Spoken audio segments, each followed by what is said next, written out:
ગાંધીનગર જિલ્લાના દહેગામ શહેર સહિત સમગ્ર ગુજરાત રાજ્યમાં છેલ્લા 2 દિવસથી સતત ધીમી ધારે વરસાદ વરસી રહ્યો છે, ત્યારે લાંબા વિરામ બાદ મેઘરાજાએ મનમુકી વરસતા શહેર અને ગ્રામ્ય વિસ્તારોમાં ખુશીનો માહોલ જોવા મળી રહ્યો છે. જોકે અતિશય વરસાદને કારણે દહેગામના અનેક નીચાણવાળા વિસ્તારોમાં વરસાદી પાણી ભરાઈ જતા સ્થાનિક નાગરિકોને હાલાકીનો સામનો કરવો પડી રહ્યો છે. તો શહેરના અનેક માર્ગો પર પાણી ભરાવાના કારણે વાહન ચાલકો તેમજ રાહદારીઓને અવરજવરમાં મુશ્કેલી પડી રહી છે. તો વરસાદના કારણે બજારોમાં ગ્રાહકોની સંખ્યા ઘટતા વેપારીઓ અને નાના ધંધાર્થીઓના રોજગારો પર માઠી અસર જોવા મળી રહી છે. તો બીજી તરફ ઠંડા અને વરસાદી વાતાવરણનો આનંદ માણવા માટે ચા નાસ્તાની લારીઓ અને હોટલો પર લોકોની ભારે ભીડ જોવા મળી રહી છે.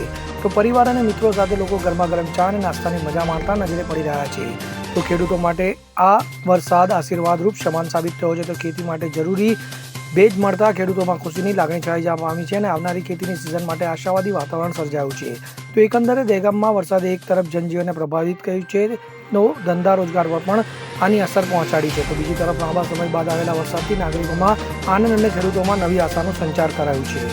અગરસિંહ ચૌહાણ સાથે CN24 ન્યૂઝ, હર્ષોલી, દહેગામ. હવે જુઓ દેશ દુનિયાની તમામ ખબરો તમારી આંગળીના ટેરવે. ઉઠાવો મોબાઈલ અને Google Play Store પરથી ડાઉનલોડ કરો અમારી CN24 ન્યૂઝ મોબાઈલ એપ.